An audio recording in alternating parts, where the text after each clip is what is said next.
passionnés et créateurs, bonjour à vous. Nous nous retrouvons aujourd'hui pour une nouvelle recette des pâtes fraîches maison.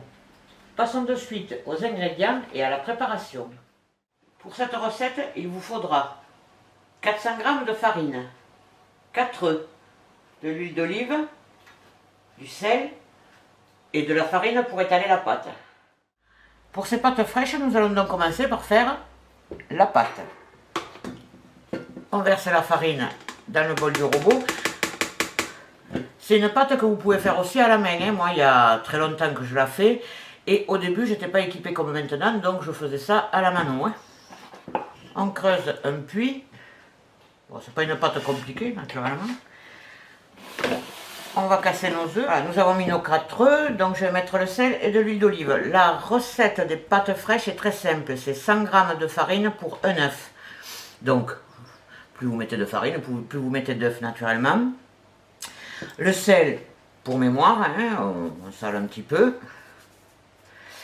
Et l'huile d'olive, là, pour cette quantité, je mets à peu près une cuillère à soupe. Voilà. Le tout au robot. Alors, naturellement, 100 g pour un œuf. Maintenant, ça dépend de la grosseur de vos œufs. Là, j'ai mis donc 400 g de farine, 4 œufs. Mais il est possible, par exemple, qu'il faut que je rajoute, qu'il me faille rajouter, pardon, un petit peu de farine. Parce qu'il y a des fois des œufs qui sont plus gros que d'autres. Donc, je mets à tourner. Je vais arrêter de parler, sinon on ne m'entendra pas. Et on se retrouve quand la pâte est prête.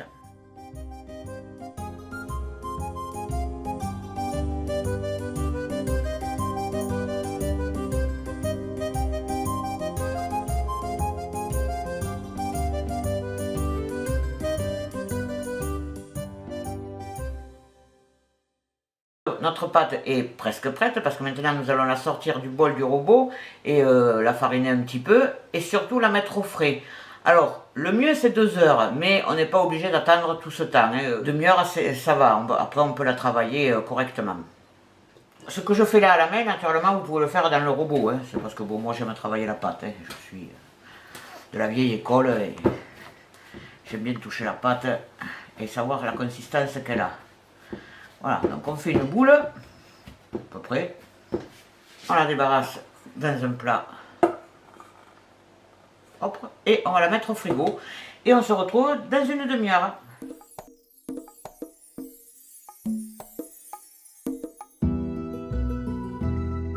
Notre pâte est maintenant prête à être étalée.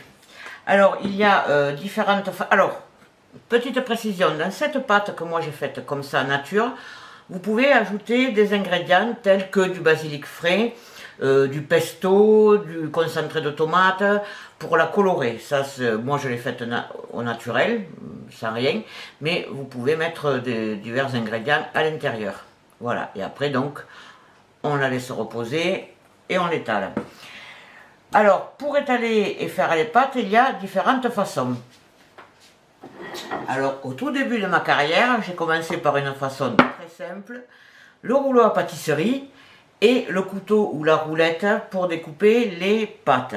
Naturellement, je ne faisais que des tagliatelles, vous le comprendrez bien. Enfin, je pouvais faire aussi des lasagnes, mais voilà. Donc ça, c'est une méthode. La deuxième méthode, quand j'en ai eu marre du rouleau à pâtisserie, ça a été la machine à pâte manuelle. Voilà, bon, que maintenant tout le monde connaît. Alors, même sans y mettre des 100 et des 1000, je vous conseille quand même d'y mettre un peu le prix si vous voulez ce genre de machine. Parce que celle achetée pas cher, au bout d'un moment, les rouleaux ne sont plus à la même distance. Enfin, il y a divers problèmes. Voilà, donc, et là-dessus, après, s'imbriquent des éléments pour faire les raviolis, les tagliatelles ou les spaghettis. Pour mon anniversaire, mes enfants m'ont offert ceci. Alors, c'est le même système que ce que je viens de vous montrer avant. Voilà. Étaler, faire les lasagnes, et les tagliatelles et les spaghettis. Mais ça se branche sur le Kenwood. Alors, ça se branche sur les nouveaux Kenwood. Mais il existe, pour le brancher sur mon vieux Kenwood, un adaptateur, donc que vous fixez sur le Kenwood, parce que bon, moi le mien il a presque 30 ans, hein, voilà. Donc forcément tout ça, ça n'existait pas à l'époque, bien qu'il était quand même, il y avait pas mal d'ustensiles et d'accessoires qu'on pouvait mettre. Et voilà, et après le tour est joué, vous branchez votre système là-dessus. Je vais vous montrer ça de toute façon de suite en image. Et là-dessus, je vais y fixer cet appareil. Alors, on commence par diviser la pâte. Alors, je vais la diviser en 4 morceaux. On étale vite fait au rouleau. Il faut penser surtout à fariner toujours entre chaque passage dans la machine. Donc là, je remets la machine. Donc, une fois notre pâte un petit peu étalée, on le met au plus épais, donc au 0.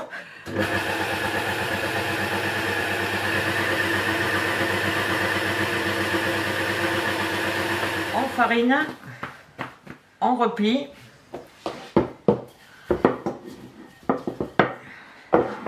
Et on recommence.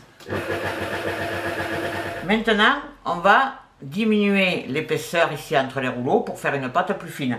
Alors après, la finesse de la pâte, vous le voyez au jugé, vous avez, je pense, certainement déjà acheté des pâtes fraîches pour savoir l'épaisseur, hein, parce que je ne peux pas vous dire, moi je fais un peu à Bisto-des-Nas, comme on dit à la campagne, donc on passe sur le 1.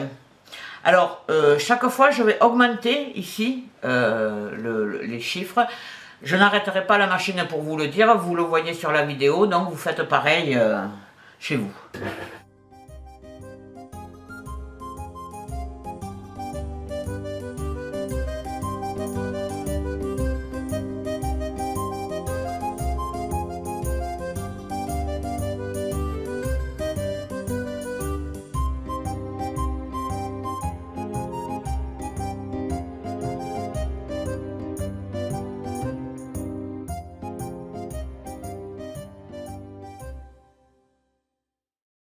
Voilà, donc là j'ai étalé ma pâte, donc je me suis arrêté au 4 pour l'épaisseur.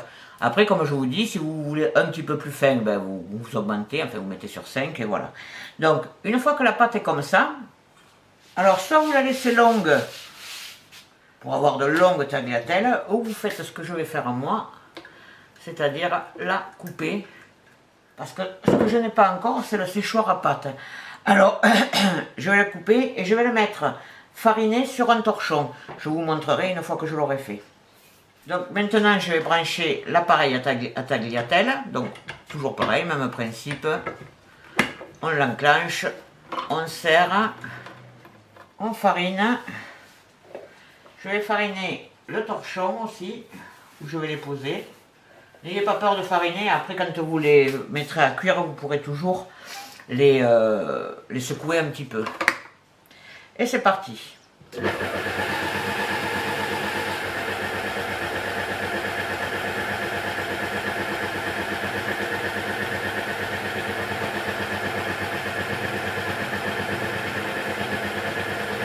Voilà, vous obtenez ceci, donc je vous dis, si vous les voulez plus longues, vous pouvez toujours les faire plus longues.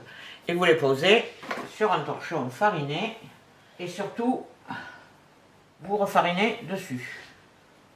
Comme ça, à peu près.